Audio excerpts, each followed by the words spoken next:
जाएंगे उसकी तरफ हमारी नज़र रहेगी।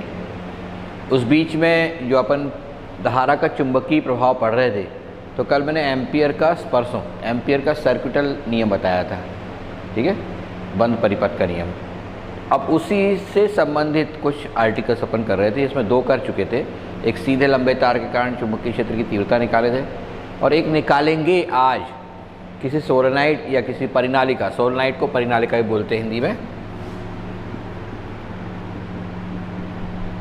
परिनालिका के अक्ष पर चुंबकीय क्षेत्र की तीव्रता का व्यंजक निकालेंगे। ये परिनालिका होती क्या है, पहले इसको समझें।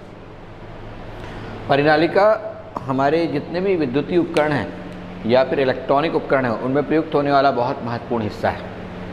इसमें इस तरीके के एक कुचालक पदार्थ के बेलन पर, कुचालक पदार्थ का होना चाहिए, ठीक है, कुचालक पदार्थ के बेलन पर तांबे के तार की पृथक्कृत कुंडी लपेटी जाती है। यहाँ पृथक्कृत का मतलब इंसुलेटेड है, यहाँ पृथक्कृत लिखा हुआ है, इसका मतलब इंसुलेटेड है। इंसुलेटेड बोलो तुरंत समझ में आता है, यानी उसके ऊपर इंसुलेशन चढ़ा रहता है तांबे के तार के ऊपर, ठीक है। मार्केट में जब भी अपन वाइंडिंग वाले तार खरीदते हैं, ठीक है, वाइंडिंग वायर्स, तो वो पृथक्कृत भी होते हैं, उनके ऊपर पेंट या वार्निश का एक लेप चढ़ा होता है, ठीक, कॉपर वायर के ऊपर। वैसे ही पृथक्कृत तार लिए जाते हैं और उन पृथक्कृत तारों की कुंडली इसके ऊपर लपेटी जाती है, इस बेलन के ऊपर बहुत पास चिपका के लपेटे जाता है। जितने ज़्यादा फेरे होंगे चुंबकीय क्षेत्र उतना प्रबल मिलने वाला है, जितने पास होंगे।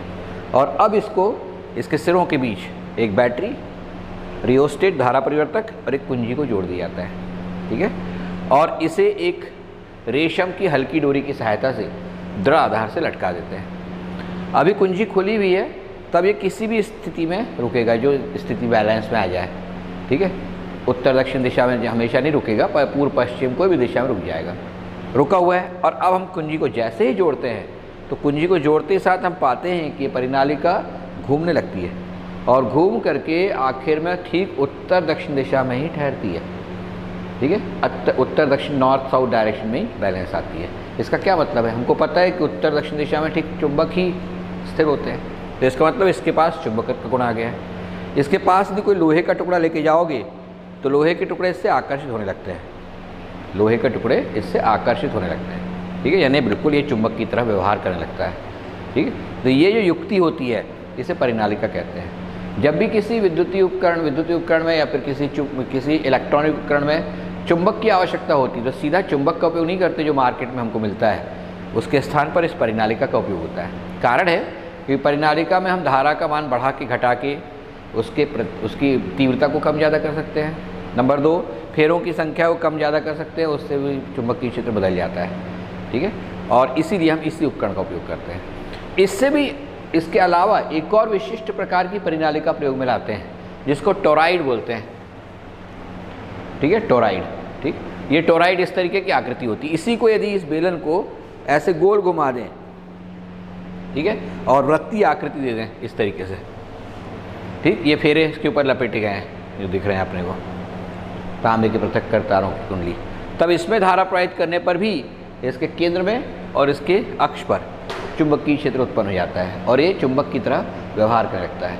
ये इस प्रकार की कुंडली जो होती है टोरॉइड शेप की, ये किस में उपयोग में लाई जाती है, ये उपयोग में लाई जाती है, जितने पंखे होते हैं, जितने भी कूलर होते हैं, उन सब की जो मोटर बनती हैं, उन मोटर में घूमता हुआ चुंबकीय क्षेत्र उत्पन्न करना होता है। तो उस घूमते हुए चुंबकीय क्षेत्र को उत्पन्न करने के लिए इस प्रकार की टोरॉइड का उपयोग किया जाता है, ठीक है। तो परिनालिका को ही बदल दिया गया, परिनालिका को घुमा दिया गया है, वृत्तीय आकृति में मोड़ दिया गया है, तो प्राप्त होने वाली इस युक्ति को टोरॉइड कहेंगे। दो चीज़ मैंने बताया आप लोगों को। नंबर 1 कि सोलेनॉइड या परिनालिका क्या होती है, इसको मैं फिर से एक बार क्लियर कर दूँ। इसमें एक बेलन लेते हैं कुचालक पदार्थ का बना हुआ, उस बेलन के ऊपर तांबे के तार की कुंडली लपेटी जाती है, उस कुंडली में फेरों की संख्या ज़्यादा से ज़्यादा रखी जाती है। पृथक्कृत का मतलब इंसुलेटेड होता है। इसके सिरों पर एक बैटरी रियोस्टेट की सहायता से और कुंजी की सहायता से जोड़ दी जाती है। इसे एक रेशम की हल्की डोरी की सहायता से एक दृढ़ आधार से लटका देते हैं। जब तक कुंजी खुली होती है, इसमें कोई धारा नहीं बहती है, और कोई भी धारा न बहने के कारण ये जिस स्थिति में है उसी स्थिति में संतुलित बनी रहती है। लेकिन जैसे ही कुंजी जोड़ते हैं और धारा प्रवाहित करना शुरू करते हैं, तो हम पाते हैं कि ये परिनालिका घूमकर ठीक उत्तर दक्षिण दिशा में ठहर जाती है। ये क्या बताती है इसका मतलब क्या होता है? इसका मतलब ये होता है कि एक चुंबक की तरह व्यवहार करने लगी है, और इसी को हम परिनालिका कहते हैं। इसमें कौन सा सिरा कौन सा ध्रुव बनेगा? हाँ जी, कुंडी जब लपेटी जाती है पृथक्कृत तारों कुंडी, तो इससे परिनालिका कहते हैं। मैंने क्या उसके बाद आगे बताया था कि हम दिशा कैसे पता चलाएंगे कि कौन सा सिरा उत्तर बन गया, कौन सा दक्षिण, और कब उत्तर कौन सा बनेगा। इसके लिए कुछ नियम होते हैं। ये तो पता है कि घूम करके उत्तर दक्षिण दिशा में ठहर जाएगी। उत्तर दिशा की ओर जो सिरा होगा वो उत्तर ध्रुव कहलाएगा, दक्षिण दिशा की जो ओर जो सिरा होगा दक्षिण सिरा कहलाएगा। लेकिन वही उत्तर है, ये हमें कैसे पता चलेगा? कई बार क्या होता है कि हम जहाँ खड़े हैं हमें नहीं मालूम होता है कि वहाँ उत्तर दक्षिण कहाँ पर, उत्तर कौन सा और दक्षिण कौन सा है। उत्तर दक्षिण तो पता है कि अब घूम के स्थिर हो गया मतलब उत्तर दक्षिण दिशा है, लेकिन उनमें से उत्तर कौन सा है पता लगाने के लिए धारा की दिशा देखते हैं। ठीक है, तार में ये धारा की दिशा जिस ओर से हम देख रहे हैं, जैसे मैं यहाँ सामने खड़ा हूँ और धारा ऐसी बह रही है इस तरीके से, पहले वाले सिरे में यानी क्लॉकवाइज बह रही है, तो ये पास वाला सिरा S बनेगा और दूर वाला सिरा N बनेगा, क्लॉकवाइज में S। और यदि मैं धारा की दिशा ऐसे मान लो एंटी क्लॉकवाइज होती है ऐसी, एंटी क्लॉकवाइज, तो ये N बनेगा, ध्यान रहेगा। अब जैसे इसमें देख रहे हैं अपन, यहाँ से खड़े होकर देख रहा हूँ मैं सामने से, तो मेरे को क्लॉकवाइज दिशा में धारा दिख रही है, इसलिए ये सिरा S बन गया है, तो ऑटोमेटिकली दूसरा सिरा क्या बन जाएगा? N। ये नियम होता है S और N के लिए। ठीक है, अब ये जब धारा प्रवाहित करने पर चुंबकत्व प्राप्त कर रहा है, तो हम दो चीज़ें देखते हैं। नंबर एक, इसकी चुंबक से क्या अंतर है? समानताएं तो बहुत सी दिख रही हैं, ये बिल्कुल चुंबक की तरह व्यवहार कर रहा है, उत्तर दक्षिण जैसे होते हैं वैसे ध्रुव इसमें भी है। ठीक है, इसके अंदर भी बल रेखाएं उसी तरीके से चल रही हैं जिस तरीके से चुंबक के भीतर भी होती है, बाहर भी होती है। ठीक है, बिल्कुल सारी चीज़ें लौह चुंबकीय पदार्थों को अपनी ओर आकर्षित कर रहा है, ये भी एक समानता हो गई। लेकिन कुछ असमानताएँ भी होती हैं। उसमें से एक महत्वपूर्ण असमानता है कि यदि चुंबक लेते हैं, चुंबक, ये चुंबक है, तो चुंबक के N ध्रुव और S ध्रुव यहाँ है, तो यहाँ प्रबलता ज़्यादा होती है, ध्रुव प्रबलता है, M का मान या B का मान यहाँ पर ज़्यादा होता है, कहाँ पर? सिरों पर, और यहाँ पर B का मान कम होता है,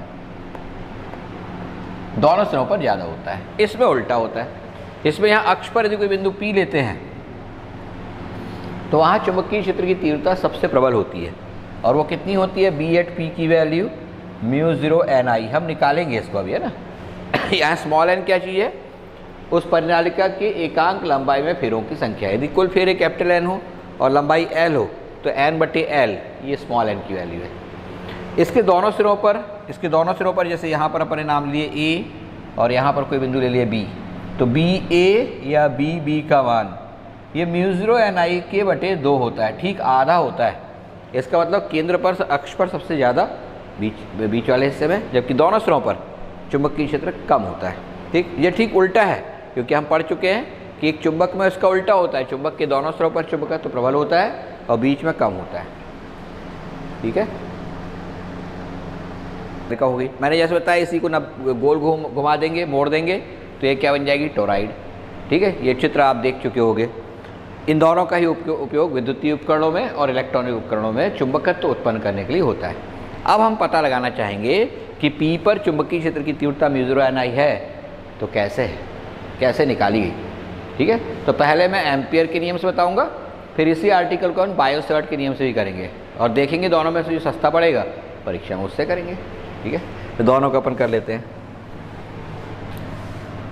आप देख रहे हो, ऐसे काट दूँ, यानी ये ऐसी रखी हुई है इस तरीके से, ठीक, इस तरीके से काट दूँ, समझ में आ रहा है? ये इसको इस तरह से, ठीक, ऐसे, तो ऐसे सामने से काट दूंगा उसको, यहाँ से ऐसे काट दूंगा, तो सामने वाली सतह एक आयताकार सतह दिखेगी, और हमें क्या दिखेगा उसमें वो देखें, मैं यहाँ बना रहा हूँ, सामने से काट दिया तो ऐसे दिखेगी, और यहाँ पर तार दिखेंगे अपने को, खुल जाएंगे तार, कट जाएंगे, जैसे पेन है। ठीक है, पूरी ऐसी कुंडली थी, मैंने काट दिया इसको, तो सामने से टिप दिखेगी अपने को तार की। ठीक, इसमें से धारा बाहर आ रही है, यदि ऊपर वाले में से उसको डॉट से दर्शाएंगे।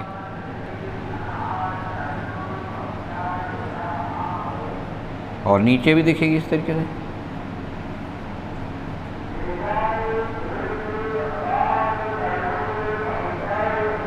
इसमें क्रॉस होगी, अब मैं समझाता हूँ क्रॉस और डॉट क्या है यहाँ।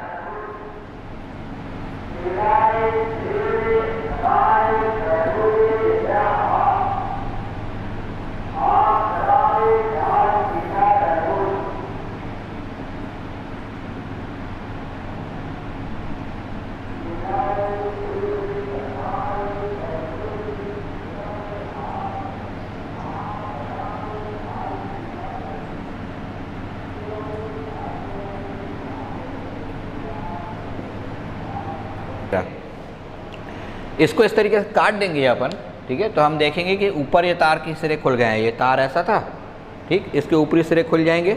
यहाँ से काट दिया तो काटने बाद ऐसा दिखेगा अपने को, काटते साथ ऊपर यहाँ पर, ठीक है। और नीचे की ओर भी दिखेगा, लेकिन नीचे की ओर धारा कहाँ जा रही है, अंदर, यहाँ बाहर निकल रही है, नीचे की ओर अंदर जा रही है। तो जो बाहर निकल रही धारा है सामने की ओर, उसको डॉट से दर्शाया गया है, और क्रॉस से दर्शाया गया धारा अंदर की ओर जा रही है, ठीक है। तो डॉट से दर्शाया गया है, इसका मतलब धारा बाहर की ओर निकल रही है, बाहर की ओर अभिलंबवत निकल रही है।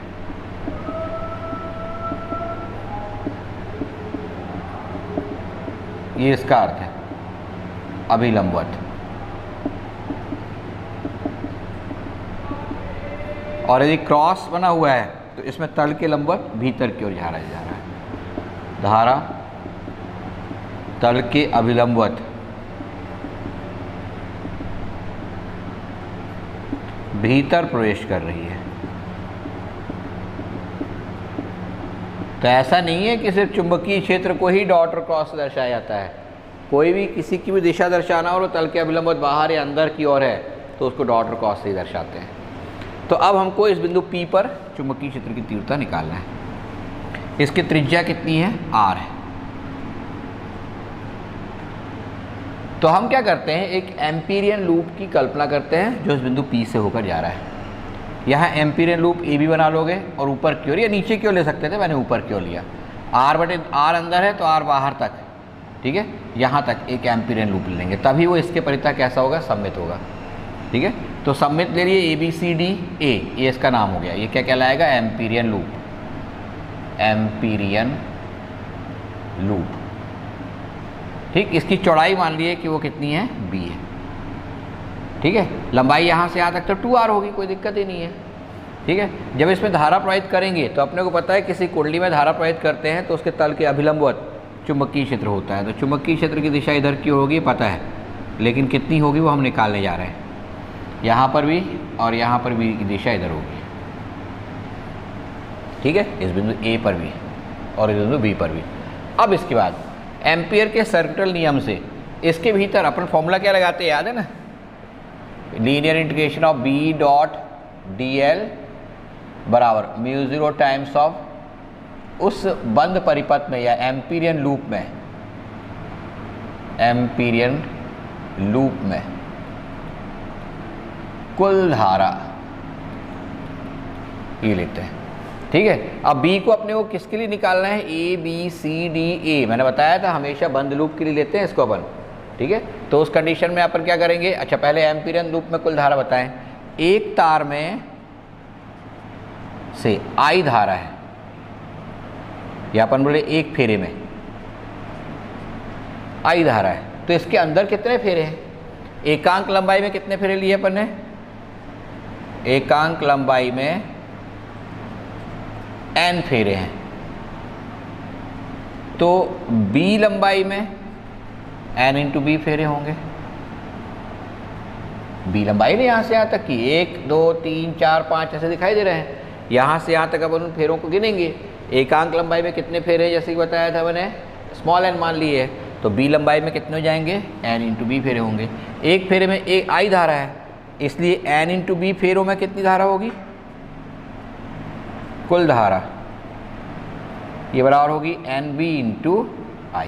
ये समीकरण नंबर 2 हो गया। समीकरण नंबर 1 ये है, ये कहलाएगा एम्पीरियन लूप में कुल धारा। थोड़ा ध्यान से, हमेशा एक तार की धारा नहीं निकालते अपन, पूरे तारों में जो उसके अंदर उपस्थित है उनमें कुल धारा निकालते हैं, ठीक है। एक तार में I धारा है, ऐसे कितने अंदर तार दिखाई दे रहे हैं अपने को, इनकी संख्या यहाँ से यहाँ तक NB है, तो उनमें कुल धारा NB इंटू I हो जाएगी। अब यहाँ ABCDA इस भाग में तोड़ना है, तो BAB dot AB plus BC dot BC plus BCD dot CD plus BDA dot DA, इतना आएगा ये। और ये बराबर क्या हो जाएगा, μ0 टाइम्स ऑफ एम्पीरियन लूप में कुल धारा कितनी हो गई है, NB इंटू I। ये समीकरण नंबर हो जाएगा 3। जरा ध्यान देना, ये पूरे लूप को हमने तोड़ दिए हैं। ये लूप ऐसा था, इसको तोड़ दिए, A से B, B से C, C से D और D से A। ए से बी के बीच में बी ए बी है, मान लिया चुंबकीय क्षेत्र, और उसकी लंबाई कितनी जाएगी, डॉट करते हैं अपन ए बी के साथ में, डी एल के बाद B B C, B C में लेंगे डॉट बी सी हो जाएगा, बी सी डी में डॉट सी डी हो जाएगा, B D A dot D हो जाएगा। इस तरीके से अब अपन इनको हल करेंगे। बी ए बी, इसकी मॉड वैल्यू बी है, ए बी की मॉड वैल्यू हो जाएगी, और दोनों के बीच का कोण कितना है, 0 है। ध्यान रखना बी की दिशा और ए बी की दिशा समान है। बी बी सी इधर की ओर है, ठीक है, बी मॉड, और बी सी मॉड भी ठीक है, लेकिन बी सी मॉड के साथ इसका कोण कितना है, cos 90 है कि नहीं है। ये इनके बीच बनने वाला कोण कितना है, 9 डिग्री। फिर सी डी बाहर की ओर तो चुंबकीय क्षेत्र होता ही नहीं, तो 0 हो जाएगा वो। और डी ए लेंगे तो मॉड बी फिर से ले लिए, वहाँ डी ए मॉड ले लिए, और अब बताओ कि इनके बीच का कोण भी कितना है, 90, तो कॉस कितना हो जाएगा, 90 बराबर हो जाएगा μ0 times of N B I. अब इसको सरल करेंगे, mod B into A B की लंबाई कितनी है, ए से बी तक, बी इंटू बी, ये तो 1 हो जाएगा, प्लस ये 0 हो जाएगा, दूसरा भी 0 हो गया, तीसरा भी। क्यों, क्योंकि cos 90 का मान 0 होता है, लकी याद है ना, cos 90 0 होता है, बराबर कितना हो जाएगा, μ0 इंटू एन बी आई।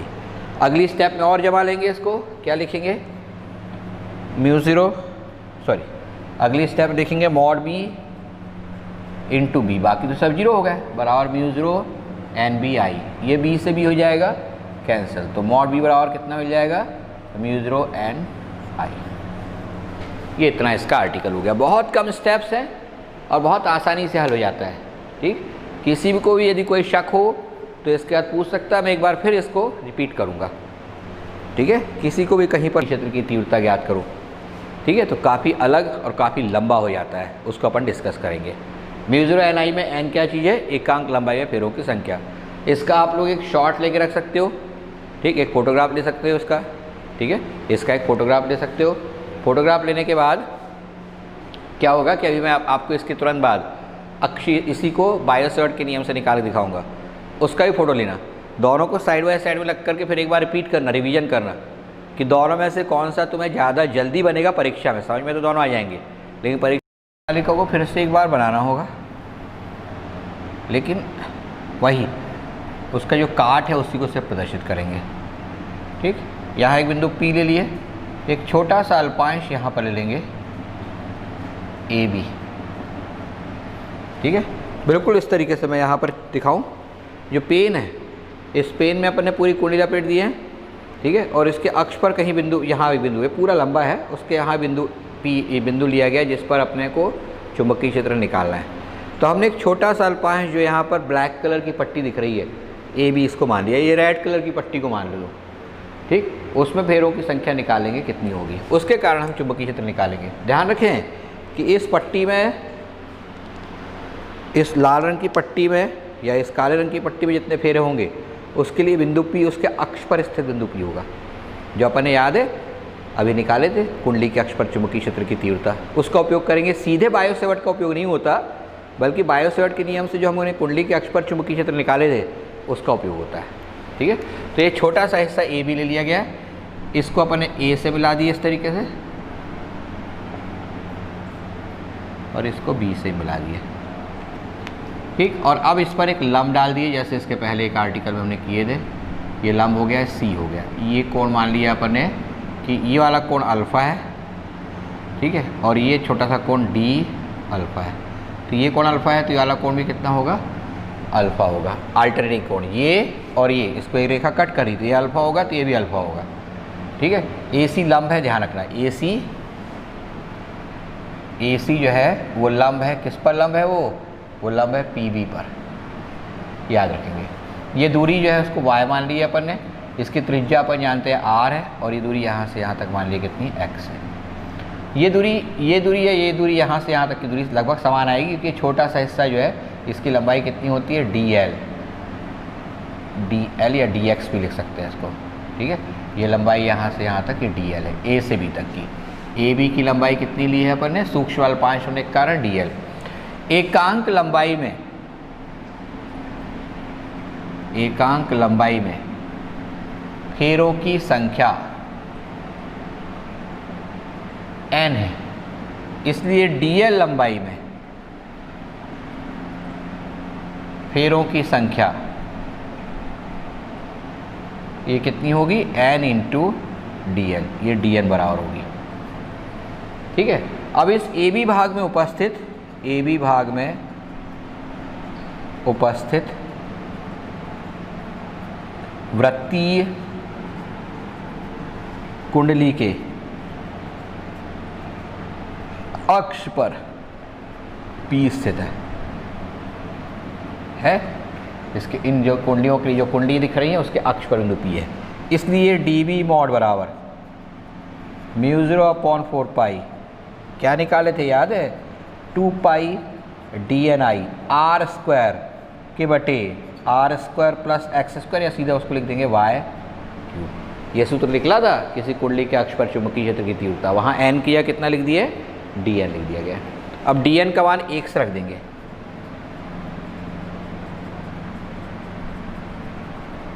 ठीक, dn का मान रख देंगे तो dB मॉड बराबर μ0/4 पाई 2 पाई dn मॉड किया n dl लिख दिए, n dl i r square के बटे y क्यूब। ये समीकरण नंबर 2 हो गया क्योंकि एक ये था। अब इसके बाद दो त्रिभुज जैसे पहले वाले आर्टिकल में थे सीधी रज्जु कोर के लिए, वैसे यहाँ भी आएंगे। दो त्रिभुज आएंगे PAC, त्रिभुज PAC में d अल्फा बराबर AC के बटे y, तो AC बराबर कितना हो जाएगा, y d अल्फा, समीकरण नंबर 3।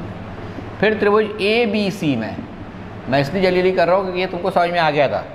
ABC में साइन अल्फा बराबर AC के बटे DL, तो AC बराबर कितना हो जाएगा, DL साइन अल्फा 4, 3 व 4 से y d अल्फा बराबर DL साइन अल्फा, तो DL की वैल्यू कितनी जाएगी, y d अल्फा के बटे साइन अल्फा। ये किस में रख देंगे, उठा करके 2 में रख देंगे, DL की यहाँ पर 2 में रखने पर, जब 2 में रख देंगे तो dB मॉड बराबर कितना आ जाएगा, μ0/4 pi 2 pi n i r square dl की जगह y d अल्फा के बटे साइन अल्फा के बटे y क्यूब। एक y से y स्क्वायर कैंसिल हो जाएगा। अब r बटे y किसकी वैल्यू है, r बटे y साइन अल्फा की वैल्यू है, क्योंकि r बटे y बराबर साइन अल्फा, इसको कहाँ रख देंगे, इस r स्क्वायर बटे y स्क्वायर की जगह। r स्क्वायर बटे y स्क्वायर ये लिखेंगे तो कितना आ जाएगा, dB मॉड बराबर μ0/4 pi 2 pi ni r square upon y square या sine square alpha d alpha के बटे साइन अल्फा। एक साइन से साइन कैंसिल हो जाएगा। अब μ0/4, इसमें भी मैं चाहूँ तो इसको 2 बार कैंसिल कर देता हूँ, 2 ni into sine alpha d alpha. ये dB मॉड बन गया अपने को। इसे संपूर्ण लंबाई के लिए समाकलित करने पर, लंबाई के लिए इंटीग्रेट करने पर, अब मैं जब बोल रहा हूँ कि संपूर्ण लंबाई के लिए इंटीग्रेट करना है तो एक्चुअली उसके लिए अपन अल्फ़ा वेरिएबल है, तो अल्फ़ा की वैल्यू देखें कितनी होगी। अपन इधर की ओर आगे बढ़ते चले जाएं, इधर और इधर, तो ये अल्फ़ा का मान लगातार घटते चले जाएगा, लगातार घटते चले जाएगा। और अल्फ़ा टेंड्स टू कितना हो जाएगा, 0, जब हम यहाँ पर x x tends two plus infinity लेंगे। इधर की ओर चलेंगे तो लगातार अल्फ़ा का मान बढ़ते जाएगा, 90 जाएगा, फिर 90 से और आगे बढ़ेगा ये एंगल, और जब अल्फ़ा टेंड्स टू 180 हो जाएगा, जब x tends to minus infinity आएंगे। ये बहुत महत्वपूर्ण चीज़ है क्योंकि इसी से पता चलता है कि अल्फ़ा का मान कहाँ से कहाँ तक लेना है हमें इसे इंटीग्रेट करने के लिए। इधर की ओर जाएंगे तो लगातार अल्फ़ा छोटा होता चला जाएगा, इधर की ओर आएंगे तो अल्फ़ा बढ़ के 90 हो जाएगा यहाँ, और इस तरफ जाएंगे तो अल्फ़ा का मान 90 से बड़ा होते जाएगा, और अनंत पर माइनस अनंत पर कितना हो जाएगा, 180। तो संपूर्ण लंबाई के लिए समाकलित जब करेंगे तो dB मॉड वैल्यू बराबर है μ0 ni बटे 2 साइन अल्फ़ा d अल्फ़ा, इसका इंटीग्रेशन हो जाएगा, ये b मॉड कहलाएगा। कहाँ से कहाँ तक, ये हो जाएगा -π/2 से +π/2 तक। यहाँ माइनस इन्फिनिटी से प्लस इन्फिनिटी था, ठीक, एक्स अक्ष उद्देश्य। तो अब यहाँ पर कितना आ जाएगा, सॉरी कहाँ से कहाँ तक हो जाएगा, 0 से π तक, 0 से π तक। इधर की ओर गए थे 0 था, उधर की ओर चले गए तो पाई था। इसमें से म्यू0 ni/2 बाहर निकल जाएगा। साइन अल्फा का इंटीग्रेशन कितना होता है, माइनस कॉस अल्फा, 0 से पाई। तो अगली स्टेप में हो जाएगा म्यू0 ni/2 minus cos pi minus minus cos 0। Cos pi की वैल्यू कितनी होती है राहुल, कॉस पाई की वैल्यू -1 होती है, और ये माइनस फिर ये -1 हो जाएगा। तो एक और एक कितना हो जाएगा 2, वो 2 से 2 हो जाएगा कैंसल। तो मॉड बी बराबर कितना मिलेगा अपने को, म्यू0 ni/2 इंटू 2, ये 2 से 2 कैंसिल हो गया, म्यू0 ni, ये मॉड बी की वैल्यू हो गई। ठीक है, ये किसके लिए हो गया, एक अनंत लंबाई की परिनालिका के लिए। जब अनंत लंबाई बोलते हैं तो इसका अर्थ क्या होता है, वेरी गुड, राहुल ने बिल्कुल सही आंसर दिया। ये मैं बताना चाह रहा था कि ये अनंत लंबाई के तार के लिए, अनंत लंबाई की परिनालिका के लिए। अब यहाँ अनंत लंबाई का अर्थ क्या है, ये त्रिज्या का मान 1 सेंटीमीटर दिया है और लंबाई 1 मीटर दी है, तो 1 सेंटीमीटर की तुलना में 1 मीटर 100 सेंटीमीटर अनंत है, तो ऐसी स्थिति लेना। लेकिन तार की लंबाई से 5 सेंटीमीटर दी है परिनालिका की और 1 सेंटीमीटर त्रिज्या दी है, तब अनंत नहीं मानोगे, ठीक है, निश्चित लंबाई मानोगे और उसके लिए अलग सूत्र लगेगा, ठीक, जो इसके बाद बता रहा हूँ मैं। तो ये पूरा आर्टिकल समझ में आ गया आप लोगों को। इस पूरे को जरा एक बार फिर से मैं समझा दूँ और फिर अपन निश्चित लंबाई के लिए भी ले लेंगे। ये थे अपन यहाँ तक जाएंगे और यहाँ तक जाएंगे। ये वाला कोण कितना हो गया अल्फ़ा, और ये वाला कोण जो है, ये यदि इधर से कोण बीटा माना है तो ये कितना हो जाएगा 180 माइनस बीटा हो जाएगा। ठीक है, तो उस समय अपने को जो इंटीग्रेट करना होगा वो कहाँ से कहाँ तक करेंगे, अल्फ़ा से 180 माइनस बीटा के बीच में, या कई बार अपन इसी को बीटा ले लेते हैं, कोई दिक्कत नहीं है। तो ये 180 माइनस बीटा होगा, तो हम अल्फ़ा से बीटा के बीच में इंटीग्रेट करेंगे, अल्फ़ा से बीटा, म्यू0 ni/2 sine alpha d alpha. तो ये एक निश्चित लंबाई के तार के लिए जो कहाँ से कहाँ तक है, ए से बी तक है, उसके कारण चुंबकीय क्षेत्र की तीव्रता निकालेंगे। ये वाला हिस्सा आप लोग करके लाओगे। मैं चाहूँगा कि आप इतना हिस्सा इंटीग्रेट करके कल मुझे दिखाएं, क्लासरूम में आप उसका आंसर सेंड कर सकते हैं। ओके, तो आज अब इसका भी एक चित्र ले सकते हो तुम, और अब कंपेयर करना बैठ करके कि दोनों में से कौन सा आपको ईजी लग रहा है, और मैं कल आपसे पूछूंगा कि आपको इनमें से क्या ईजी लग रहा है। ठीक है, जो कुछ भी ईजी लग रहा होगा, ठीक है।